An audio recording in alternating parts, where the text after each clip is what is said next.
Greetings, ladies and gentlemen of the internet. This is your host, the fatwikingknight, as always, coming to you live from another. No, this is not a live stream. Coming to you from another episode here in this. This is a world. Oh yeah. We're gonna try to stay organized, I suppose. Here. We do need ourselves a lot more pink wood for sure. We are running relatively low on that. And of course, we cannot really build all the things if we don't have all of the resources. So I think today we are going to have to buckle down and collect quite a bit of resources here so that we may actually continue in a nice way here. As you can see, we are using a lot of pink wood. Cherry wood, to be exact. We're using a lot of it. And so we do need to go ahead and grab us a bunch here. It's been a hot minute. Maybe we should make a chest, yeah. Because I would like to just have a shulker to come with me. That would be way more ideal. There's a chest, beautiful, and let's see. What's the easiest to put in there? The gray glazed terracotta, of course. Beautiful, and for some reason, we are mixing and matching it. Not cool. Alright, so we got that. We need to grab ourselves our gunpowder so that we can get some rockets. And we need to grab our hoe. So let's grab the hoe first, because the hoe is in the nether. In our nether hub, I believe. And yeah, let's grab that. Oh, it's so nice to have this gigantic open space here in which to do whatever we please. It's great. Where's the hoe? Silk touch. I don't really want the yeah, fortune. That's the one. That's the ticket. Okay. So we'll take that. I guess we'll take all the bones that we happen to have. Why not? No reason, I guess. Lay down, Echo Bear. Lay down. Alright, let's go. Got that, and now we just need to make a quick stop for our gunpowder, and then we're good to go. Lay. Storming out, so the pupper is not particularly happy at this moment. It's fine. Alright, let's, we did take some fall damage there. Not great, but not the biggest of deals either. Alright, let's do that. That will give us plenty of firework abilities. And we don't have any bones or anything like that. Lay down, bear. Lay down. Alright. We need a shulker full of this wood. It's going to take us a hot minute. Very much will. And we need, so not only do we need an entire shulker of this wood, but we are also going to need an entire shulker of the blue wood as well. The blue wood is going to be equally as important, so we're going to need it. Where is, there we go. I don't like to get rid of everything if you don't have to. Luckily for us, this is the layer that houses the delicious, beautiful wood. Very nice. Very, very nice. So we're going to just chop out as much as we can here. Oops. I didn't mean to fall down here, but you know what? It works. It's all good. Alright. Let's try to get all of this without coming down, and that way we can get the most bang for our buck here. Echo, please, lay down, honey. Lay down. Lay. I know, it's spooky outside. I know. It's okay, though. It's okay. It's thundering, it's storming, so she is not having a good time. And as she was not having a good time with the fireworks last night as well, due to it being the 4th of July. She's not having a good time with it. She never does. We got her from the outside world in which she was a stray, I believe is what the story I have heard from the shelter that I got her from. And yeah, she was a street dog in Texas.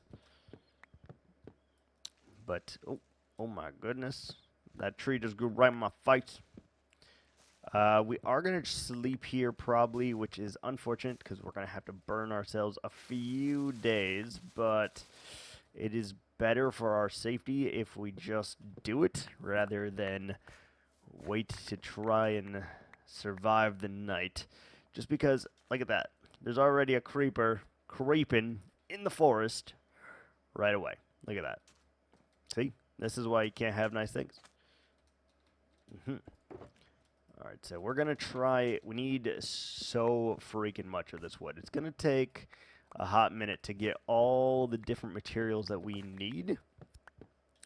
But I can only surmise that this will be enough. If we get a full shulker of this, we should have enough, hopefully, to finish this section of the build, and then we don't have to worry about it for quite some time. So I think it's in our best interest. Do it. Do the thing. Do the roar. And although it's going to suck collecting this much of anything, it is very beneficial. Okay, let's add a couple torches in there because they're popping out like crazy. Who is shooting? Oh. Where did you come from, sir? Where did you come from? The skeletal archer strikes again. Heathen. Freaking heathen. So as we chop this big horde of trees, they are going to start growing. Go lay down. No barking. They are going to start growing, and that's great for us because we need a lot of them. I don't know exactly how many, but 27 stacks. However much that really equates to is how much we need. So we just got to keep chopping our asses off here. And while we are chopping, I feel compelled to tell a little bit of a story, a recount from my youth, as it were. And I would like to tell you the story of the Big Boat Adventure. Now, this is going to sound weird, that I remember this so vividly and all of that stuff, but it's a fond memory that I had with my dad, in fact, so it is a good memory for me. Basically, I'm going to dumb it down a little bit just for sake of time and sake of, being able to tell it in an effective manner. But we read in some article or some book that people could make their own boats and then enter them in some kind of competition, where at the time it was near Lake Michigan. And we saw this, and we somehow missed the deadline, though, for us to actually enter the competition. And we still wanted to do it, though. So my dad went down to, I don't know, probably a dollar store or whatever, tracked down a little bit of plastic, a little bit of, some PVC pipe, some, hold on 1 second. I got to bring the dog inside because she won't stop crying. Hold on.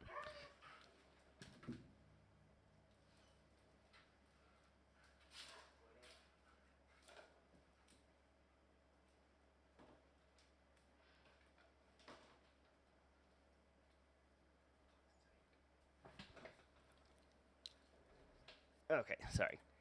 Yeah, he bought some, pipe, he bought some laminate, he bought a little bit of plastic, some PVC piping or tube or, whatever.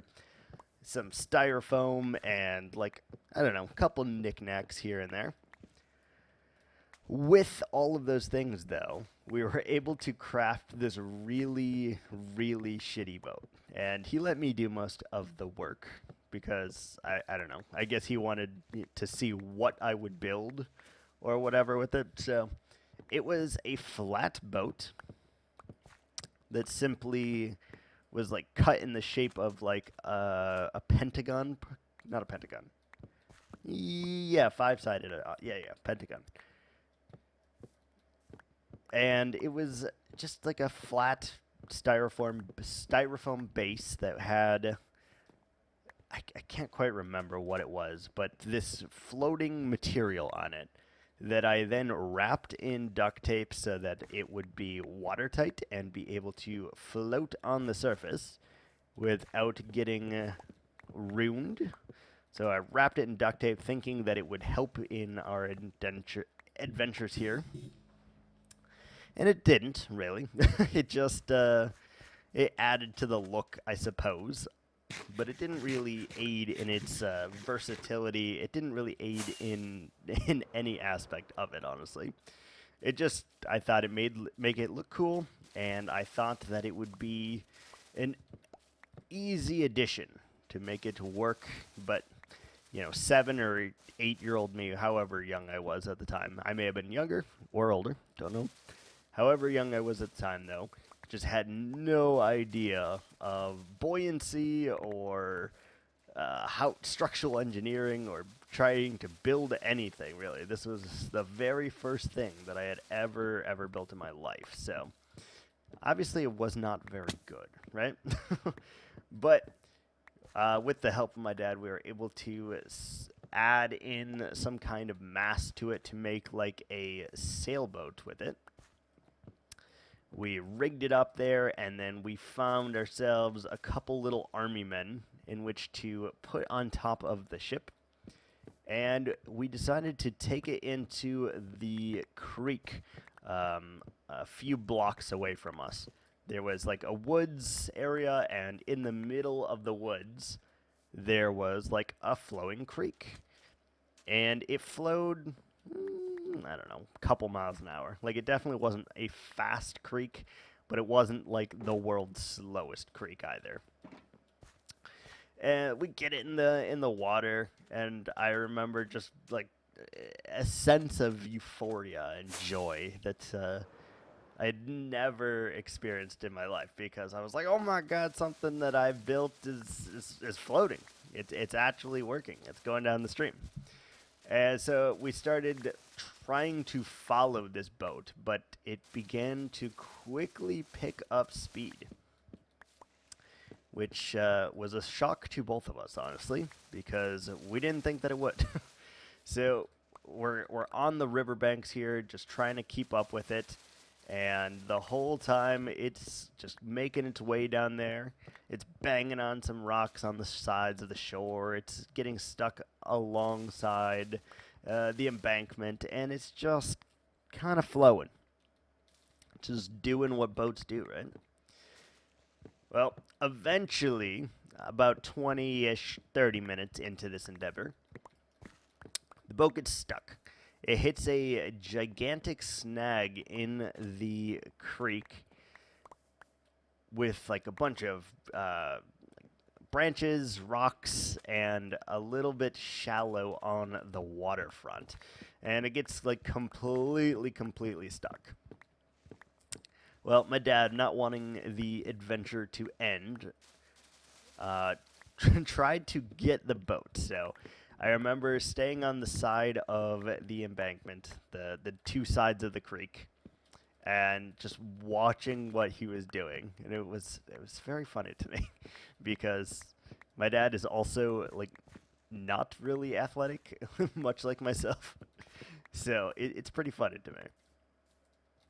And I saw him just like trying to get a stick so that he can reach it, and then like trying to reach on it while grabbing a root, and just like all of these little things to try and get the boat out and stuck out of the water. Well, lo and behold, the branches that he decided would hold him did not hold him. He went right smack dab in the mud, in the water, and just engulfed in mud, covered head to toe. I remember like freaking out though, because I was like, "Oh my god, he's gonna get hurt," or whatever. Because again, young, and it's just funny as hell. I remember him just like falling in repeatedly. He was just so caked in mud. And at this time, I'm old enough where I don't believe there were cell phones at this time. So, like, calling for help was kind of out of the options because, well, they didn't exist at that moment. Or either that or it just had come out or something like that. I can't quite remember the exact details of that, of like when it came out or whatever, but for whatever reason, we didn't have a phone on us, and trying to get him out of there was an endeavor in itself. I tried to like throw some sticks at him and like tried to throw over like a couple rocks and stuff so he could like get his footing and actually get out of the creek that was currently like swallowing him in terms of mud. And it took like, I don't know, 15, 20, maybe even 30 minutes or so later before he actually got out of the creek, like soaking wet, covered in mud, but at least he got the boat, which was really great for me. And so he like pulls the boat out and climbs over to the shore. And we start walking back, and he's like, something about it. He didn't want like the adventure to end or something. I'm not entirely sure, but we decided to skip past where it got stuck there, walk a block or two down, and continue the journey, even though he literally could not have had more mud on him if he had tried. So we continued it on, and down the row, we put it back in the water, and we were following it again. Well, there started to be a bit of rapids. It started to actually go faster and in like a straight line. We followed it, and eventually it was 30, 40, 50 feet in front of us as we were trying to gain on it and get over to it so that we could retrieve it, so it could go on its next voyage. Well, in the process of doing that, it actually comes out into an outlet, like some kind of, not a lake, smaller than a lake. I don't know what's smaller than a lake. Some kind of like, let's just call it an outlet, I guess, in which there was like a large still body of water that the rapids and the current were actually just like going into. So my boat ended up going head first into the middle of this outlet and it was kind of stuck. So after the water kind of had drained into there via the rapids, it's kind of stuck. It doesn't really have anywhere to go with itself. It's kind of just there, floating in the middle of this outlet. And we thought we were going to have to go back home boatless because, well, we couldn't get to it. The water was pretty deep. It was like relatively cold because it was, about mid-autumn or so. Maybe just the end of summer, but still, starting to get chilly. And luckily for us, there was another group, another kid and his dad had a motorized boat. They took that boat and they like steered it into ours to try to get it to come back to the side so that we could retrieve this poorly designed boat. And they were successful.